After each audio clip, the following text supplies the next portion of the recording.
नमस्कार। हम एक सोहर लेकर आए हैं। तो सोहर है, एक पत्नी है और उसको एक बेटा और बहुत अच्छा हुआ है। तो वो कितनी खुशी है कि उस खुशी में अपने परिवार को क्या क्या ताने सुना रही है। तो यही सोहर गीत है। तो चलिए हमारा सोहर गीत सुनिए। रो रहा लाल रे अटरिया पे रेशम का पालन रे।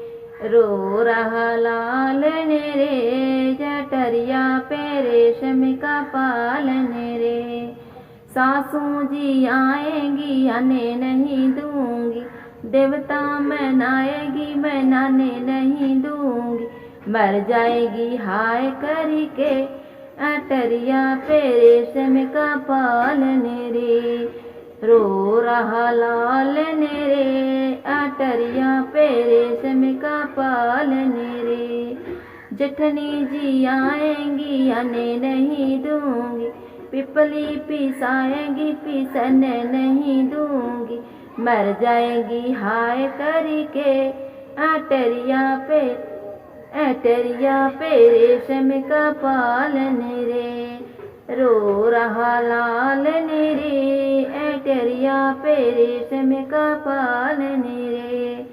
ननदी जी आएंगी आने नहीं दूंगी, ननदी जी आएंगी आने नहीं दूंगी। कजला लगाएंगी लगाने नहीं दूंगी। मर जाएगी हाय करके अटरिया पे रेशम का पालन रे।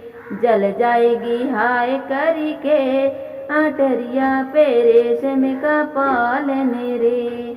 रो रहा लाल रे अटरिया पे रेशम का पालन रे।